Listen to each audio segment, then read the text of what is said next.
Hi, my name is Natalie Manhurst, and I'm a pediatric occupational therapist. I've been practicing for 9 years, and of those past 6 years, I've heavily studied neurology and the link between gut health and neurotransmitters and how that impacts brain processing at each level of the brain.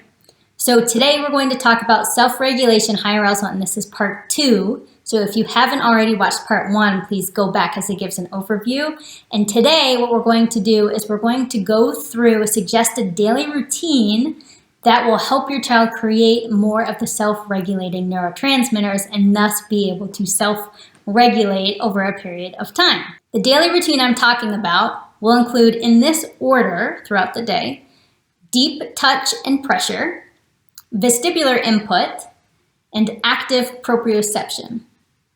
Then I'm going to talk about how and when to pull all of these actions together. So again, if you missed self-regulation, high arousal part 1, please go back and then start again with this video here. So number 1 thing to do is deep pressure and touch. So deep touch and pressure releases serotonin and dopamine, and as you know from part 1, those neurochemicals are responsible for washing away adrenaline and cortisol, which create this high-strung, high-alert child. So what you're going to focus on is giving your child an even and predictable massage across the entire body. It's not going to be a tickle, it's not going to be light touch, and it's not going to be unpredictable. So you can even tell your child, I'm going to start at your shoulders and I'm going to go all the way down the body. A lot of times I will use my forearms instead of my hands because my forearms have more surface space, and I can get a more even pressure using my forearms, whereas I feel like I can't do it as evenly with my hands. Plus, a lot of children really crave deep touch, so I can get more deep pressure and touch using my forearm. And oftentimes, even parents will lie on their child. They'll be very surprised by how much deep pressure that child will actually want and crave. Now, some children are actually so sensitive to touch. So if you think of a high arousal child with a processing breakdown at the lower brainstem, this child is trying to avoid input. And so what happens is when a child is trying to avoid input, one of those inputs can be touch. So if the child is also avoiding touch and you try to go in and give deep pressure, your child might be resistant to that. So you need to start where your child is comfortable, and that might be with a lighter touch. Again, it's not tickling, it's not really light touch, but just a firm, lighter touch. Then what I see happen is when the child's brain's like, oh yeah, I do really need this, I need this dopamine, I need this serotonin, that child will actually crave deeper and deeper pressure and touch over time. Okay, the second input is vestibular input. Now, vestibular input is really important because it releases histamine, which wakes you up. It makes you more alert.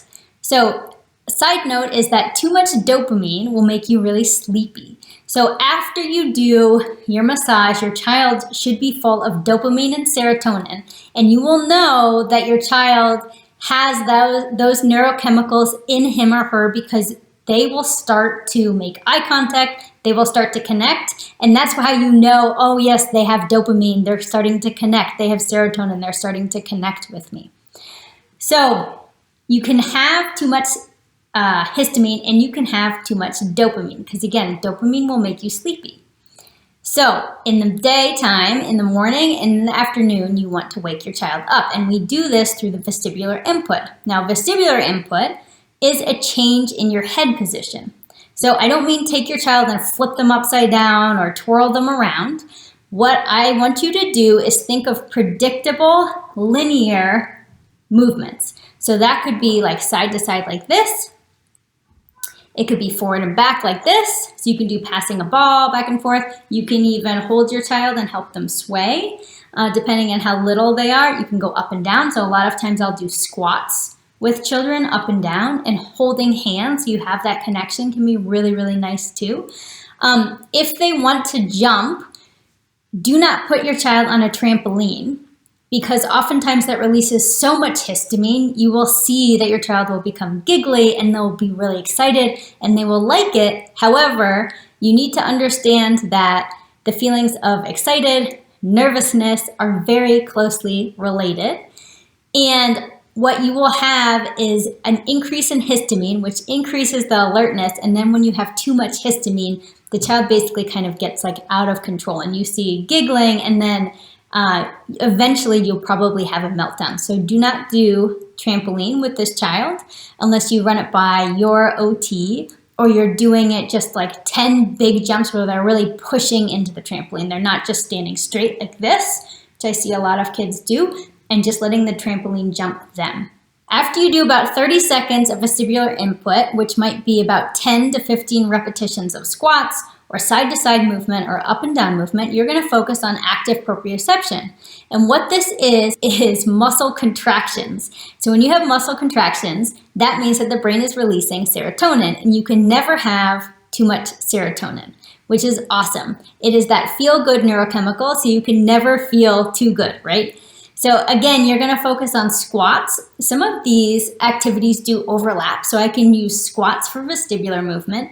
But then if I'm using it to focus on muscle contraction, I might go slower, and I might have the child kind of hold in a squat position, or I might do it where I'm doing more like frog jumps where I'm really pushing into the ground. So focusing on those active muscle contractions. You can do wall pushes, you can stomp in place, you can go up the stairs, but again, going up kind of slowly, maybe in a bear crawl.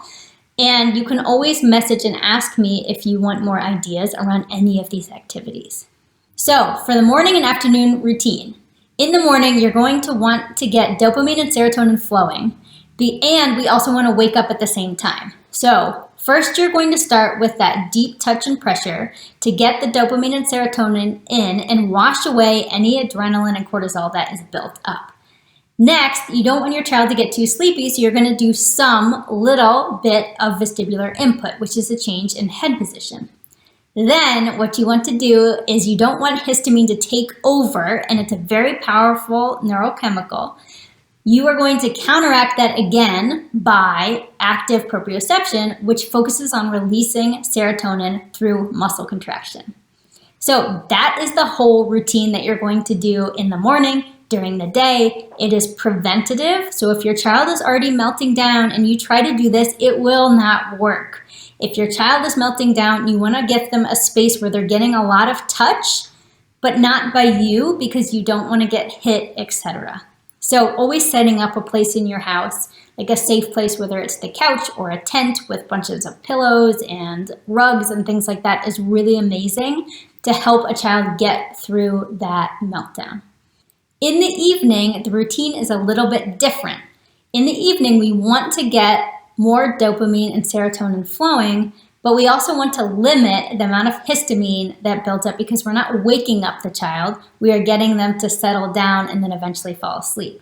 So this is the time of day where you can overdo dopamine and serotonin because that dopamine will help that child fall asleep. So what you're going to do in the evening is you're going to focus on, again, the same thing. First, touch and deep pressure. So you could do a bath where the bath water is up very high. So again, focusing on touch and deep pressure across the entire body of the child, not just like hands, not just feet if you can. And then you're not going to do any vestibular input. You just skip this part. Now, what you are going to do is you always think about meeting the child where they are. So you are going to start with active proprioception. And again, this is focusing on muscle contraction. So a really great activity for this is wrestling. And dads tend to be really good at this just because their bodies are bigger than mom's bodies usually. So focusing on wrestling, there are some rules that I have with wrestling. No standing, you have to be on all fours. And you're trying to push the other person over. And that I find is a great activity for getting the most muscle contraction there and a lot of resistance. So you're going to do wrestling for 20 or 30 minutes. And then as you're going through your evening bedtime routine, like brushing teeth, bath is great for getting in a lot of touch. Try to fill the bath up as high as possible. And pay attention to the temperature in the bathroom, that the temperature in the water near the bath is very similar to the temperature when you step out of the bath or the shower. Changes in temperature can be very dysregulating. So you focus on your bath for touch. You can get a big towel. And again, if you're thinking about touch and deep pressure at this point, you can rub your child down using really firm, touch like this, all down their body. And then you're going right into the bed. You're getting jammies on. You're getting ready to go to sleep so the child can get tucked in. If you have a weighted blanket, that is great as you read or whatever the last part of your bedtime routine is. So in the evening, it's a bit flipped in terms of the order of things that you're doing, and you're also taking out histamine. So those are the biggest differences. This will help your child get prepared to sleep and help them sleep longer through the night because you have that correct brain chemistry going on. I've put together a sample worksheet and a few of my favorite exercises for my 1 and 3-year-old that I use. You can download them here or you can find them at our website at www.alittlecerebral.com. Thanks for tuning into our channel, A Little Cerebral, and this short video on self-regulation, high arousal. If you find this helpful, please subscribe to my channel and share with other parents and family members. You can also sign up for my newsletter at www.alittlecerebral.com for additional content and links to our podcast. I'll see you next time.